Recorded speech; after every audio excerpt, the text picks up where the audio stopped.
Jordan 2s, love them or hate them, there seems to be a lot of them this year. It seems like the model that moved under most people's radars is being forced into the light by a number of collaborations. So I think the real question is, does this one change your mind?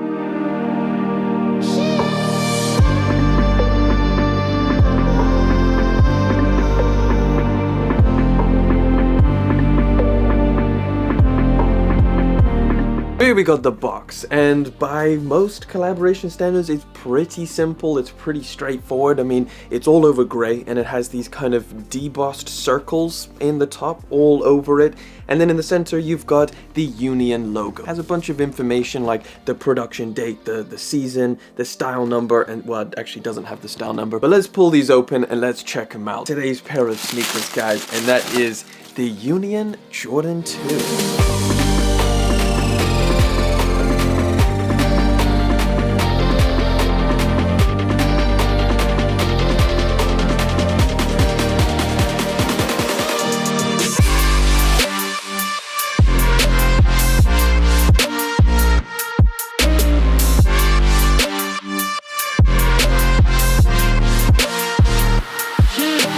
Of course, we've got some extra laces included. We've got a nice little Union yellow, and then of course the grey to match the rest of the sneaker. And included on the pair of sneakers is sail. I like the way that the sail looks. It kind of breaks up the grey a little bit, but yeah, you got options. Now, I don't think I can go any further without kind of addressing or talking about the release of these, because it was a bit of a disaster. So Union dropped both of the colorways on their website, and when people went to check out on their pairs, they didn't receive a confirmation email for the order. Now, obviously, people kept trying to check out, and what ended up happening was their card would get charged for every single time, and some people ended up having like 5, 6, 7 different pending charges on their card. Union saw this and actually postponed the release of these shoes for a couple hours, but obviously those pending charges, which in some cases would amount to a couple thousand on their cards, would last for a few days. So obviously people were pretty pissed off with that release. Now, the Nike sneakers release, which only happened here in the UK so far, that was also a little bit weird. A couple hours before the actual drop, they removed this pair of shoes from the Nike sneakers app, and you literally couldn't find it. So when the drop rolled around, the only way you could actually enter for this pair of shoes on the Nike sneakers app was with a direct link, because you couldn't find it in the upcoming screen. Either way, the point being that these were pretty hard to get, and the release on both Nike sneakers and Union was not great.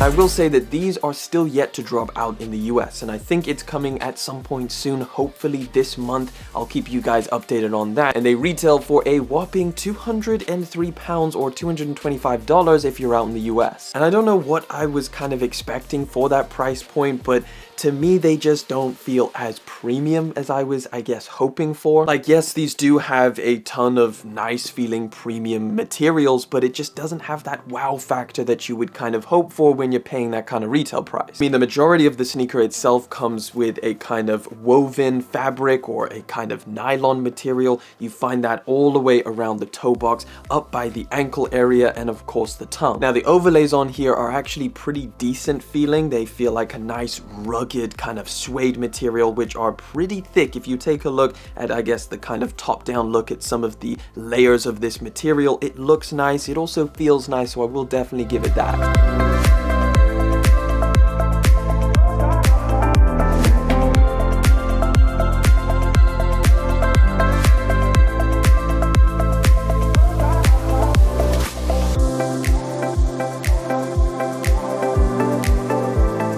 You find that suede wrapping around, acting as the mudguard, and it literally circles the entire sneaker, because around towards the back you get that same material. That suede also extends onto the upper of the sneaker to give you these kind of really cool effect of punch holes on either side, the medial and the lateral, which I guess looks pretty cool because you've got that blue material just kind of peeking out from underneath. Suede is also around the eye stays, which I guess are only eye stays for the bottom and the top of the sneaker, because the rest are these 3 plastic plastic eye stays, which you find on, again, both sides of the shoe. Now, I think my favorite part about this sneaker in terms of materials is the sock liner leather and, of course, the reverse of the tongue. Like, all of this is a really nice sail color, and it does feel pretty premium, and that's more of, I guess, the premium leather. That's where you find it on the inside of the sneaker. It's nothing insane, but I guess it feels relatively nice on foot. It does have a little bit of a slippery feel, obviously, up against your socks, but I'm definitely not complaining about this material. Now, of course, this being a Union collaboration, there's plenty of different interesting details and different branding all around the sneaker. I guess the first and most obvious one is the Union LA tag, which Union adds to pretty much all of its collaborations that you get on the side just underneath those eye stays. I guess another tag that's also super obvious is just wrapping over the sock liner. It kind of looks like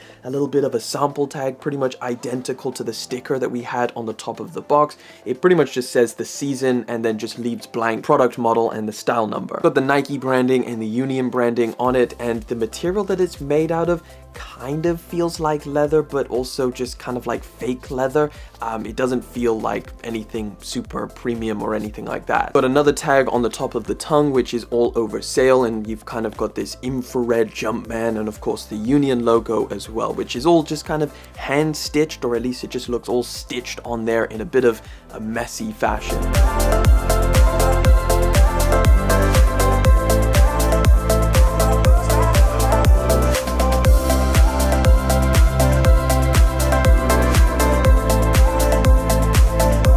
I think the colorway is really nice, like the gray and the blue mixed with the sail. It gives it a very premium look and feel, and just overall is really nice to look at. I may prefer the rattan colorway, but I'm not entirely sure. I'll have to make that decision when I get that pair in. But both colorways are definitely really well done in terms of the color palettes. It's just really, do you like the design of the Jordan 2? I will say this, and it could obviously be just my personal opinion, but I think the Jordan 2 has a little bit of a older look, like maybe the design of the Jordan 2 isn't as timeless as, let's say, the 1s, the 4s, or the 3s. The design in general, in terms of the paneling and everything, has the most in common with the Jordan 3, so maybe if that's a sneaker you really love, it wouldn't be too hard to make the transition to a Jordan 2. Honestly, I don't think Union has necessarily changed my mind on the Jordan 2. I think they've done a really good job, and I would say I prefer these to a regular pair of Jordan 2s. However, again, the Jordan 2 is still the Jordan 2 that I definitely don't mind,